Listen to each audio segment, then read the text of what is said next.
Assalamualaikum warahmatullahi wabarakatuh. Di sini saya akan melanjutkan episode sebelumnya. Di sini saya akan membacakan fasal yang menerangkan tentang bab istinja. Ila hadratin Nabil Mustafa Sayyidina Muhammadin sallallahu alaihi wasallam thumma ila jami'i ikhwani minal anbiya'i wal mursalin wasyuhada'i wassalihin wassahabati wattabi'in wal ulama ila amilin wa jami'il qarabin. Khususun ila kay musannaf Syekh Alama Muhammad bin Qasim Al-Ghazi.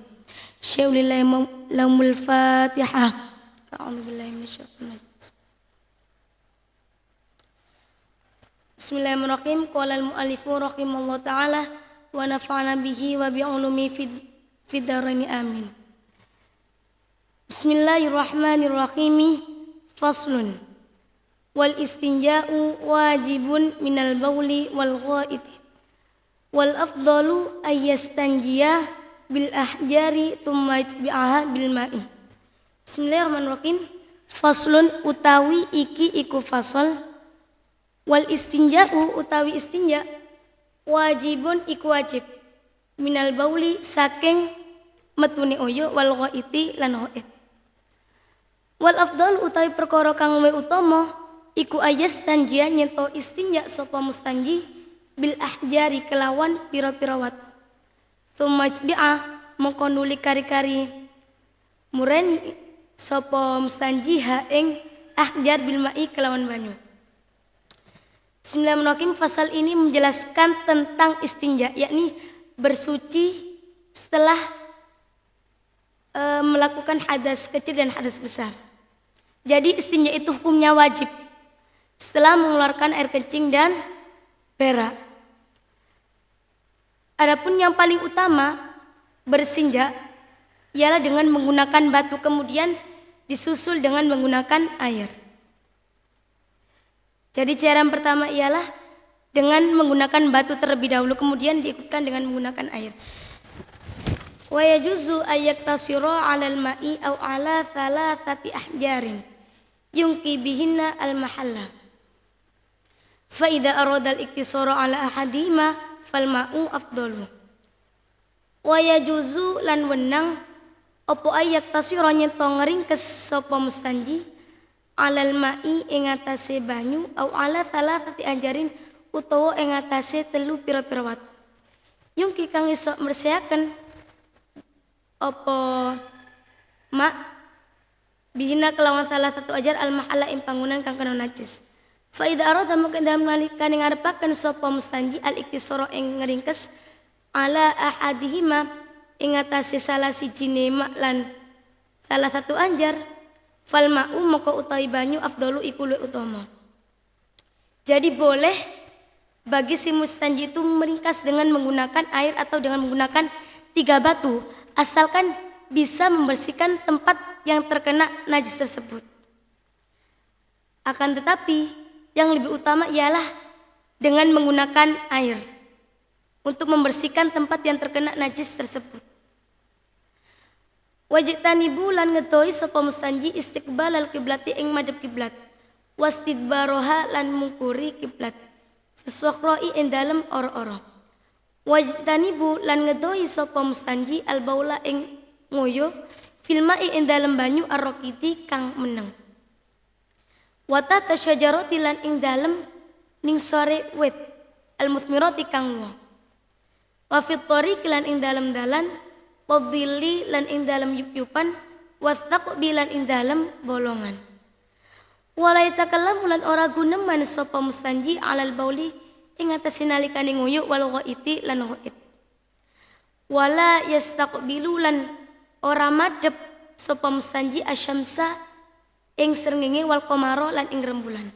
Walaisat biru lan ora mungkuri sapa mustanji huma ing syams wal qamar. Jadi ini menjelaskan tentang adab-adab istinja. Yang pertama bagi mustanji ketika beristinja harus menjauhi menghadap ke arah kiblat dan tidak boleh membelakanginya. Jadi ketika kita sedang berak ataupun sedang kencing kita tidak boleh menghadap ke arah kiblat ataupun membelakangi kiblat. Kemudian yang kedua ialah tidak boleh kencing di air yang tidak mengalir. Yang ketiga, di bawah pohon yang berbuah. Kita tidak boleh beristinja di bawah pohon yang berbuah. Yang keempat, tidak boleh istinja di jalanan, tidak boleh. Kemudian di tempat berteduh tidak boleh, dan di lubang. Ketika kita sedang beristinja, kita tidak boleh berbicara sama sekali. Dan yang terakhir, tidak boleh menghadap ke arah matahari dan rembulan. Dan juga tidak boleh membelakangnya. Jadi istinja ini sangat wajib dilakukan ketika kita habis melakukan baul dan haid. Cara yang pertama menghilangkan najisnya ialah yang paling utama ialah dengan menggunakan air. Kemudian boleh menggunakan batu disusul dengan menggunakan air. Kemudian adab-adabnya yang pertama, tidak boleh menghadap ke arah kiblat, juga tidak boleh membelakangnya. Tidak boleh kencing di air yang tidak mengalir, dan juga di bawah pohon yang berbuah. Kemudian di jalanan tidak boleh kita istinja di jalan. Kemudian di tempat berteduh, di lubang manapun tidak boleh, dan tidak boleh berbicara sama sekali ketika istinja. Bismillahirrahmanirrahim. Fase selanjutnya tentang perkara yang membatalkan wudu. Faslun walladhi yang qudul wudu'a sittatu asya'a ma kharaja minas sabilaini wan naumu ala ghairi hay'atil mutamakkini wa zawalul aqli bisakrin aw maradin walam surrajuli al mar'ata al ajnabiyata min ghairi ha'ilin wa masku farjil adami bi batinil kaffi wa masu alaqati duburihi alal jadidi. Bismillahirrahmanirrahim. Faslun ay hadza faslun utawi iki iku faslun. Walladzi utawi perkara yang kudu kang rusak apa alladzi alwudu'a ing wudu. Sittatu asya'a iku ana 6 perkara. Rupane ma kharaja minas sabilaini, marupane barang kharaja kang metu apa ma minas sabilaini saking dalan loro. Wa naumu lan turu ala ghairi hayatil mutamakkini ing atase liyane kang netep bokonge man. Wa zawalul aqli lan ilange akal. Biksakrin kelawan sebab ilange akal au maradin utawa lara. Walam surajuli lan gepoke wong lanang al mar'ata ing wong wadon al ajnabiyata kang liya. Min ghairi hailin saking tanpa aling-aling. Wa massu farjil adami lan gepok farjine anak Adam bibatinil kafi kelawan jerone epe-epe. Wa massu halaqati duburi lan gepok bunder-bunderane dubure anak Adam al jadidi ngatasi perkara kang anyar. Jadi fasal ini menjelaskan tentang perkara yang membatalkan wudu. Di dalam kitab Fathul Qorib, perkara yang membatalkan wudu itu ada 6 perkara. Yang pertama ialah sesuatu yang keluar dari jalan dua, yakni kubul dan dubur. Jelas ketika kita kencing, ketika kita berak itu sudah jelas wudu kita itu batal. Yang kedua ialah tidur yang tidak menetapkan pantatnya di atas tempat duduk, itu sudah jelas wudu kita itu batal. Yang ketiga hilang akal karena sebab memang orang itu gila atau orang itu sakit. Yang keempat, bersentuhannya laki-laki dengan perempuan yang lain yang bukan mahramnya dengan tanpa ada halangan suatu apapun, itu batal wudhunya. Kemudian menyentuh farjinya anak Adam dengan kedua telapak tangan bagian dalam, itu batal wudhunya. Kita menyentuh farjinya anak Adam dengan kedua telapak tangan kita bagian dalam. Kemudian menyentuh lubang duburnya anak Adam, itu juga hal-hal yang membatalkan wudhu. Jadi keenam perkara ini wajib kita hindari ketika kita akan melaksanakan bersuci, sholat misalnya, puasa, itu harus dihindari hal yang semacam itu.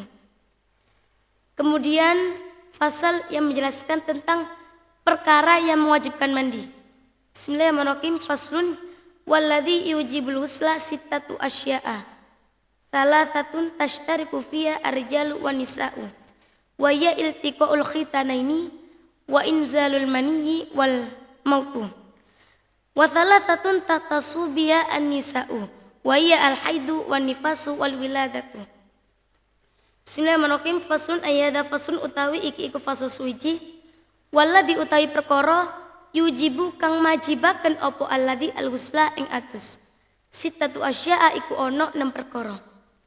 Thalathatun utawi 3 perkara tashtariku kang bersekutu via ing dalam thalatha apa arjalu pira-pira wong lanang wanisa ul pira-pira wong wadon.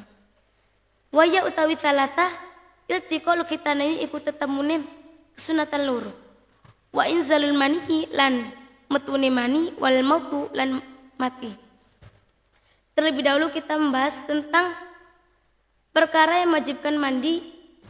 Yang pertama tiga perkara yang mewajibkan mandi bagi orang laki-laki dan perempuan. Yang pertama ialah bertemunya 2 alat kelamin. Diharuskan mandi. Yang kedua ketika keluar mani. Yang ketiga ialah mati. Jadi ketiga perkara ini diwajibkan untuk mandi. Kemudian selanjutnya yang khusus bagi perempuan ialah wa thalathatun tatasubiya anisa wa ya al-haidu wa nifasu wal wiladatu. Wa thalathatun utawi 3 perkara tatasu iku khusus pihak kelawan thalatha opo anisa'u wong wadon. Wa ya utawi thalatha al-haidu iku haid wa nifasu lan nifas wal wiladatu lan wiladah. Yang ketiga ini khusus bagi perempuan. Yang mana perempuan ini wajib mandi. Yang pertama ialah ketika perempuan tersebut dalam keadaan haid. Yang kedua dalam keadaan nifas. Yang ketiga dalam keadaan wiladah atau melahirkan.